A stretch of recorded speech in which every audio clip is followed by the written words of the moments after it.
This is a museum of various arts and paints back in the World War One, World War Two, and before revolutions, and during the 1800s, 1700s, and back to the 1500s. This place reserved and collected the necessary paint that is essential and critical and to preserve the unique way of paints and art to deliver the messages to the people, to the crowd, and to this country.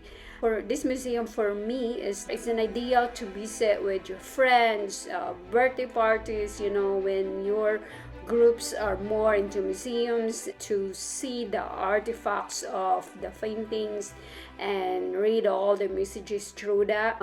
It has various way of deliberations when it comes to the meaning of the painting. So for you to be able to understand what is the painting is all about, you really have to dig deep, be knowledgeable, and play in how the paint deliver its message.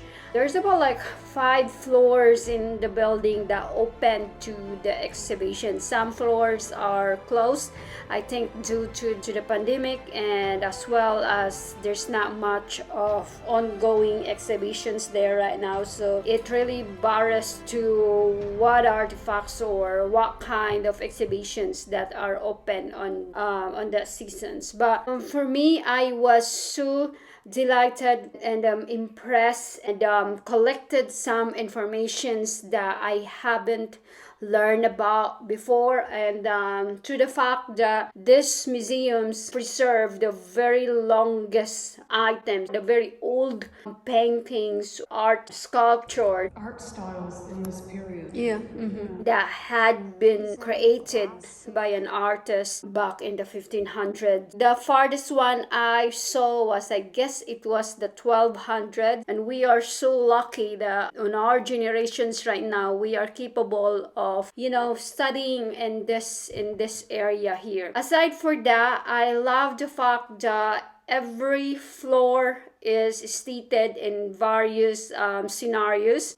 And the most intriguing for me is the how stunningly the one of the floor captured the result of the World War II, where some critical people back in the World War II when the Nazis invasions to most of the Europe's countries, mainly here in the Czech Republic, the Nazis captured and put these critical people, which are the doctors, the artists, talented people, the lawyers. And interesting for me when there is one area in the World War II floor that sayings, one of the artists there is that was the people in the current years right now, they collected that item. I think it was the doctor is an artist that his last paint was exhibited, and it showed in this gallery because his last paint was the end of his life,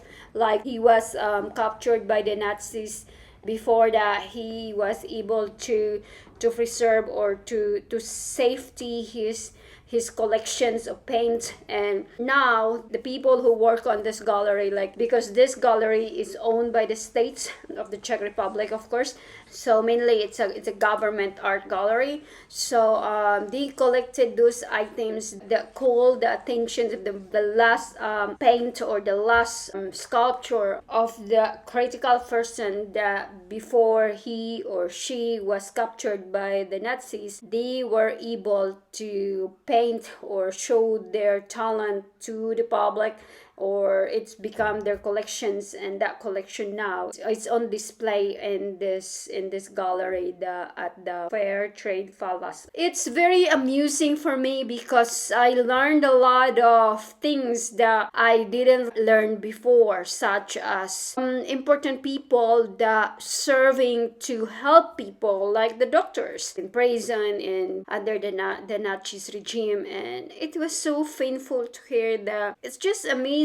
that this people is being captured and still able to produce and bringing this this capability into generations and generations. And where I am standing right now, it's from my two eyes. I saw how these people are very created.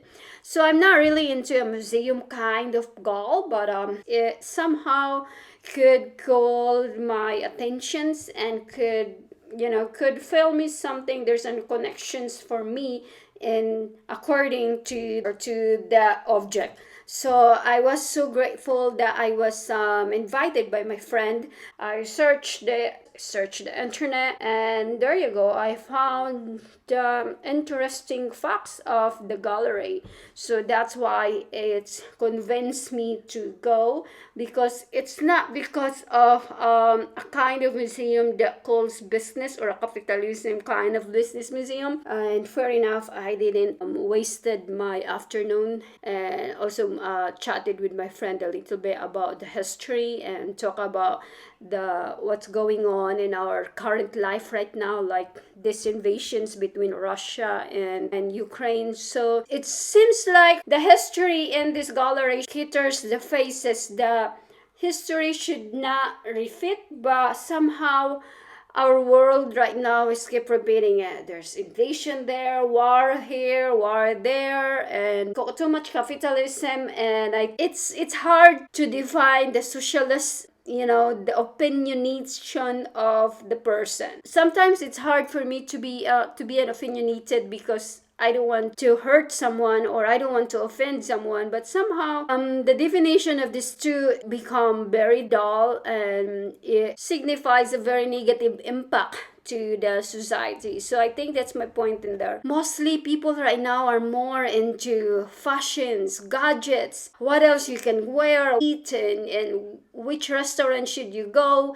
It's too much kind of the things, instead of bringing up the situation that could impact and you can collect some knowledge about it. I mean, not everyone are willing or into this kind of topic, but I just noted every now and days, I think people forget about the past, and somehow when they heard there's something going on in that country, and said, "Oh, really? It's just a typical day for me. I did something," and then the topic could switch in a blink of an eye, and for the other person that talking about it, it's quite different and interesting topic. But anyway, this trade fair palace is located at Prague 7. It can ride the metro, which is the metro C only, and at the stop it's the Beltabska, or either from the center you can ride number 17, number 6, and then stop at the Velitursny Polok. I would prefer you have to stop in front of the Mama Shelter Hotel,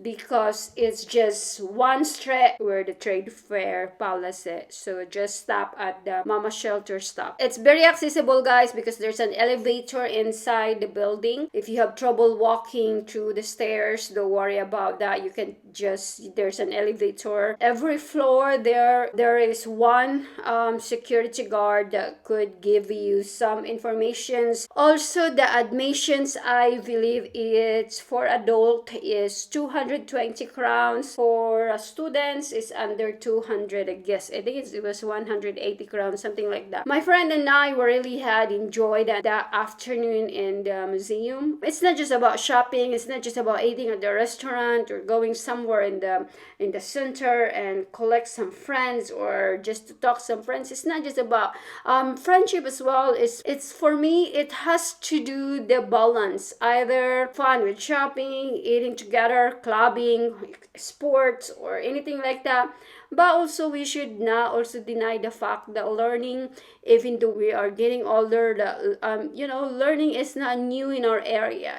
We should learn as much as we can, so that we can share it to our younger generations, or we can write about it or vlog about it. It's a different topic to enhance, and different topic to discuss on the tables. There are 10 reasons to be set, which is because the exhibitions has the the largest art collections in the Czech Republic. Around 399,000 collections, permanent or either short-term expositions. So the artists are originally artworks by Albrecht Dürer. I am sorry for my pronunciation again. Vincent van Gogh, Paul Gauguin, Paul Cézanne, Edvard Munch, Pablo Picasso, as well as the Czech artists Václav Havel, Josef Václav Mizalvek, Toyen, Jan Frischler, František Kafka, Zdeněk Sikora, and Adriana Simotova. It seems like those names are really popular back then. You can also host a group meeting in this area here by, like, for example, in the school, you can bring the students to go for a field trip in this museum. That would be a good idea as well to bring as well your kids. In one fine day, one rainy day, or during the holiday, just bring the kids in here. It's gonna be fun, and I'm sure I'm gonna bring my kids in this exhibitions very soon. I bet next week, because we have a holiday for 2 weeks here in the Czech Republic. So this is one of our itinerary. I'm gonna bring the kids because we're not going out of the country this time, because we just came back from the States. So this time it's about local itinerary that we have to go, and it's also very space for educations, discuss and experience about it. If you are in the company and the company wanted to do some social events, you can bring up that one there as well. Also, it's a space for your time. You can just go there by yourself, be alone, embrace the beauty of this art. There's also the gallery shops. There's also a restaurant inside. There are some artists sometimes that goes in there, so who knows, you'll be lucky on the day when you go there. And also, it's a great opportunity, family bonding with your family. That would be a good idea. You can talk with your kids and ask them what they could see about this painting is all about. It's more on communications, especially when your kids are having trouble in expressing themselves. So bring them to this art and ask any kind of difficult questions that you could imagine. And so that's it for today, guys, and I hope you guys had fun in this video. I hope you received some impact of knowledge in this, and hopefully, and also you could give you the decisions or give you a thoughts that going to a museum in typical like this kind of museum is not boring, but indeed if you open your mind and open your eyes, talk to the art directly, you can see how great it is and how talented are these people. There's a lot of history inside, and I cannot explain that, or I cannot bring it up in this all of them as much as I want to. But I hope this is enough for you to develop that in mind. The museum is a great deal as well to go. It's not just very typical just museum. It helps you to develop your mindset that what is the painting is all about, what is the meaning of the paint. So I hope you guys enjoyed, and please enjoy your day and enjoy your holiday. Bye. Legal Matters with Yen sign out. Stay safe.